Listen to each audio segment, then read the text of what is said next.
시청자 여러분 안녕하세요. 특색 있는 기보를 골라 시청자 여러분들께 더 자세하게 소개해드리는 굿초이스 K바둑 초점국 시간입니다. 오늘 해설에는 이상원 프로와 함께합니다. 안녕하세요. 네, 안녕하세요.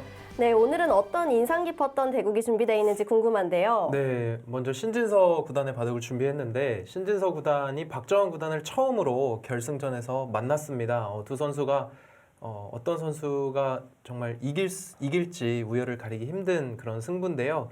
결승전 1국을 준비했습니다. 네, 2017 크라운 에탭의 본선 시드를 받은 두 선수가 결승에서 만났습니다. 어떤 대회인지 대회 정보 먼저 살펴보고 오겠습니다. 2017 크라운 에탭에는 한국기원에서 주최 주관하고요. 참가 대상은 만 25세 이하 프로 기사들이 참가할 수 있습니다. 네, 랭킹 시드를 박정환 구단과 신진서 8단이 받았고요. 예선은 5라운드 스위스 리그로 진행을 했고 본선 32강은 토너먼트, 랭킹 상위자 4명을 분산 배치했습니다. 제한 시간은 피셔 방식이고 각자 10분에 추가 시간 20초가 주어집니다. 우승 3천만 원, 준우승 1,200만 원의 상금을 줍니다.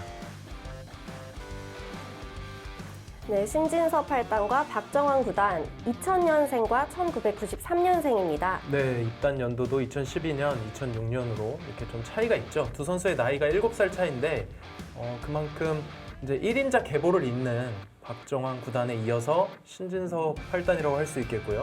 자국 랭킹 역시 박정환 9단이 1위, 신진서 8단 2위고요. 상대 전적은 박정환 9단 기준 5승 3패입니다.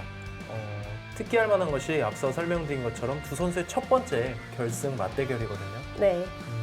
이 승부를 이기는 선수가 랭킹 1위 자리를 계속해서 이어가지 않을까 생각해 봅니다.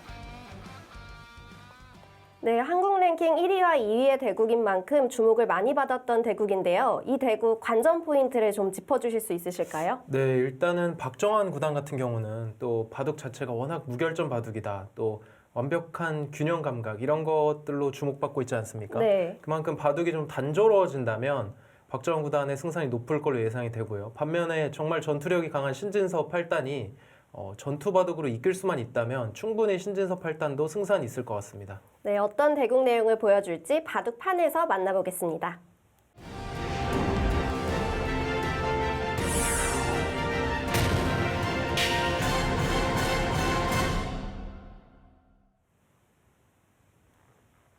제한 시간은 각자 10분에 추가 시간 20초로 피셔 방식으로 진행됐습니다. 박정환 9단의 흑번, 신진서 8단의 100번으로 진행됩니다. 네, 두 선수의 첫 번째 결승전 첫 수가 착수가 됐고요. 이제 그동안 1인자 계보를 이렇게 살펴본다면 이창호 9단 때부터 살펴보죠. 이창호 9단 그리고 이세돌 9단 그 다음에 박정환 9단이라고 할 수 있거든요. 네. 그런데 이창호 9단을 이세돌 9단이 세계대 결승전에서 이제 두 선수가 만나서 두 선수 모두 랭킹 1, 2위를 다툴 때이거든요. 이창호 선수가 부동의 랭킹 1위였고 이세돌 선수가 이제 이창호 선수를 이렇게 넘어서는 그런 과정에 있었는데 LG배 세계대회 결승에서 만났어요. 그래서 처음 만났을 때는 어느 선수가 이겼나요? 이창호 선수가 이겼습니다. 그 당시에 2연패 후 3연승을 거두면서 이창호 선수가 승리를 했고요. 그로부터 2년 뒤, 제 기억이 맞다면 2년 뒤인데 2년 뒤에 다시 결승에서 만나서 이세돌 선수가 그때는 3승 1패로 우승을 차지를 했어요. 그러면서 자연스럽게 이세돌 구단으로 넘어갔고요. 또 이세돌 구단 1인자일 때는 박정환 구단이 두 선수의 나이 차가 10살입니다. 그러니까 10년 정도 차이니까 박정환 구단이 이제 조금 이름을 내기 시작할 때 이세돌 선수는 부동의 1위였거든요. 그런 상황에서 세계대회 결승에서 두 선수가 만난 적은 없어요. 세계대회 4강이나 이게 주요 길목에서 만났습니다만 또 국내기전 결승전에서도 국수전 결승에서 만난 바가 있고요. 이제 그때는 또 이세돌 선수가 승리를 합니다. 네. 그러면서 이세돌 선수가 1인자의 자리를 조금 오랫동안 지켜갔게 됐고요. 이제 조금 세월이 흐르면서 박정환 구단이 또 자연스럽게 1인자를 차지했고 이제는 또 박정환 구단이 도전을 하던 위치에서 도전을 받는 위치로 변했죠. 계속해서 반복이 되고 있는 거네요. 네. 이 승부는 정말 중요하다고 할 수 있어요. 이게 물론 속기 바둑이고요. 국내 대회 결승이지만 이 두 선수 간에 뭐 앞서 말씀드린 것처럼 두 선수의 나이 차는 7살 차이입니다. 그러면 박정원 구단의 뒤를 이어서 이제 1인자 계보를 신진서 8단이 이어갈 수 있는 그런 상황인데요. 과연 어떤 선수가 이 둘이 처음으로 만난 결승전에 기선을 제압할지 굉장히 주목되고 있습니다. 요즘 프로 기사들이 초반 포석을 좀 중요시 하는데 네. 그래서 초반 공부를 많이 하잖아요. 중반부터는 좀 길이 보이기 때문일까요?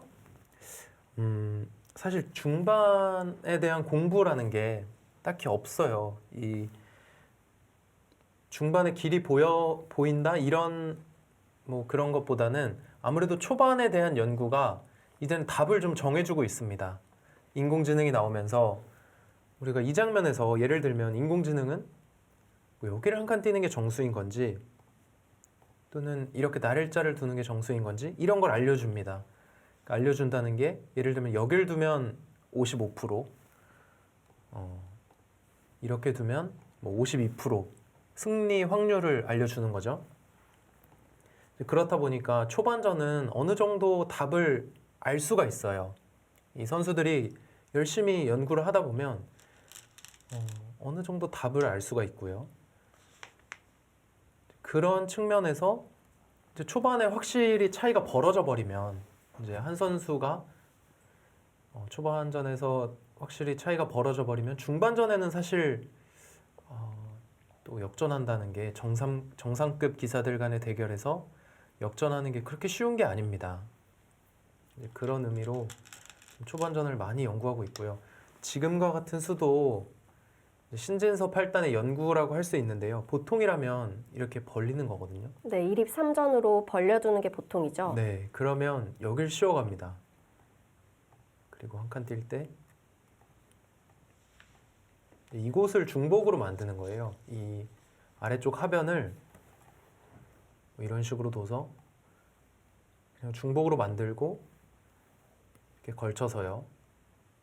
좌변 쪽을 또 흙이 키워가는 그런 진행을 할 수가 있습니다. 그런데 여길 붙였어요. 뭐 앞서 흙이 붙인 수도 이제 인공지능이 나오면서 활발하게 연구가 된 수인데 지금 붙인 수도 마찬가지입니다.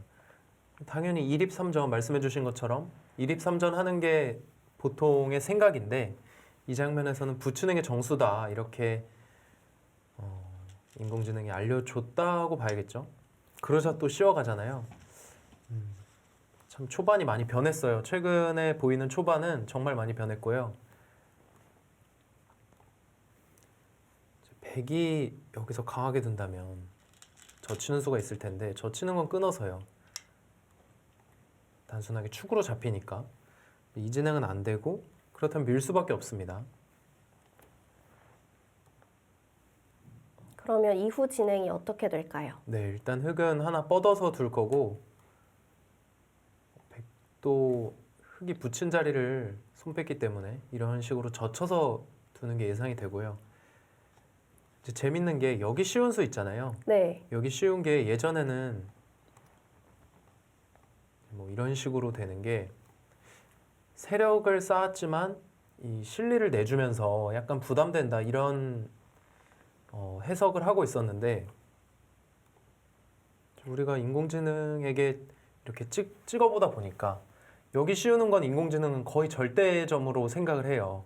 요즘에는 또 중앙을 중시하는 바둑을 많이 두니까요. 네. 그러면서 여기 씌우는 수가 굉장히 많이 등장하고 있습니다. 이제는 한 칸 띄는 것보다는 역시 상대방이 손을 뺐기 때문에 아래쪽을 젖혀갈 거고요. 여기 젖히는 거는 여전히 끊어서 뭐 이으면 축으로 안 되고요. 단수를 치는 것도 나가게 되면 뭐 A와 B가 맛보기가 됩니다. 축 관계가 좋다면 젖힐 수도 있을까요? 만약에 축이 백이 유리하다면 이곳을 젖히고 이어서 충분히 이것도 가능은 한데요. 그렇다면은 하나 밀어두지 않고 바로 젖혀서 뒀을 것 같아요. 지금은 축이 불리하기 때문에 좀 힘들 것 같고요. 뭐 앞서 포석 얘기를 말씀해 주셨지만 신진섭 8단이 4강전에서 먼저 선착해 있는 박정환 구단이 먼저 선착을 했고요. 그 뒤로 며칠 뒤에 열린 4강전에서 승리하면서 이제 결승전을 갖게 됐는데 그 4강 대국이 끝나고 바로 했던 인터뷰에서 초반에 밀리면 좀 힘들 것 같다. 그래서 초반전을 이제 대국하기 전까지 많이 준비를 하겠다 이런 인터뷰를 했거든요. 이제 그만큼 박정환 구단, 신진섭 8단 모두 초반 연구라는 게 최근에는 인공지능과 함께하는 연구가 워낙 많기 때문에 그 인공지능의 연구를 많이 하겠다 이런 생각이었고요. 지금 백이 빈 삼각으로 둔 자리는 꼭 두어야 하는 자리인가요? 그 자리는 만약에 반대로 이렇게 당하는 것과 지금 백이 둬서 흙이 이렇게 막아주면요. 뭐 이런 자리 활용도 할 수 있고 모양 자체가 흙이 별로 좋지 않습니다. 그래서 역으로 당하는 것보다는 하나 두어서 이제 받아주면 이득이라는 뜻인데요. 박정환 구단이 받을까요? 한 칸 띄어서 받는 수는 어떨까요? 네, 물론 한 칸 띄어서 받는 것도 있는데 이거의 약점은 찌르고 여기 끊는 게 약간 신경 쓰여요. 그래서 일단 두 가지 다 가능합니다. 막는 것과 한 칸 띄는 것. 근데 지금 박정환 구단은 여기 손을 뺄 것 같죠? 그렇습니다. 여길 가면서 이 바둑이 진짜 효율을 극대화한다고 생각이 돼요. 여기를 자 붙인 장면이었거든요. 붙였는데 여기 그냥 이렇게 선수로 교환만 해두고 당연히 받아야 될 것 같은 이 자리를 받지 않고 여기 협공했어요. 협공을 하면서 이제 이 두 점이 전투를 하는 데 있어서는 도움이 될 것이다. 이렇게 지금 판단을 한 거고요. 몇 수 진행되지 않았습니다만 정말 두 기사의 이 신경전이 굉장히 치열합니다. 지금 하변에 흙이 협공을 가는데요. 협공을 가는 방법도 여러 가지잖아요. 여기서는 저 자리가 가장 적합했던 자리일까요? 네, 아무래도 뭐 지금 날일자로 나왔는데요. 이런 식으로 나올 수도 있어요. 붙여서 나온다고 가정했을 때 이 돌이 만약에 더 가까이 있다면 이제 쉬움을 당할 수가 있습니다. 상대에게. 지금은 굉장히 딱 적절한 그런 협공이라고 할 수 있고요. 한 발 멀리 간다면 백도 벌릴 수 있는 여유가 생기죠. 뭐 이런 식으로 벌려서 살아갈 수 있는 여유가 생기는데 가까이 다가가면서 최대한 백을 압박했고요. 날일자 행마는 뭔가 손해보지 않고 타게 머리를 내밀겠다 이런 뜻입니다.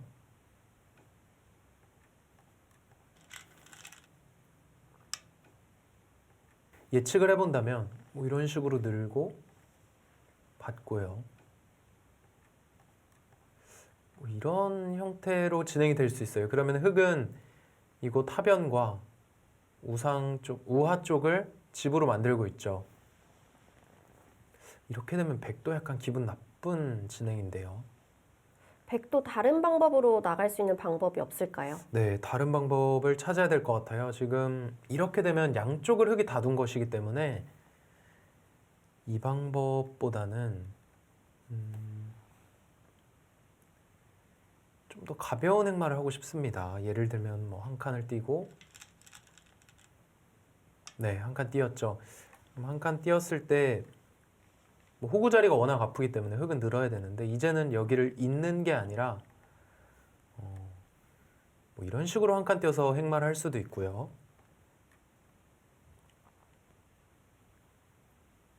일단은 좀 바둑 자체가 신진섭 8단은 가벼워요. 이 행마나 생각이나 약간 사고하는 그런 것들이 좀 이렇게 딱딱한 것보다는 약간 유연하고 좀 가벼운 행마를 많이 합니다. 네, 얽매여 있지 않고 좀 기발한 착상을 하는 걸로 유명한 선수잖아요. 네.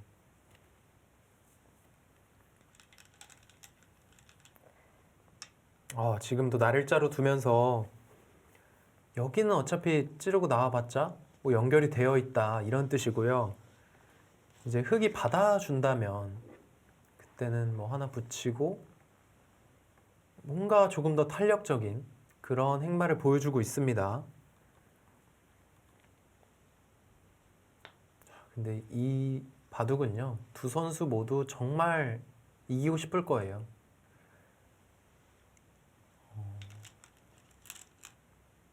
서로가 서로를 인정하는 그런 선수들이거든요.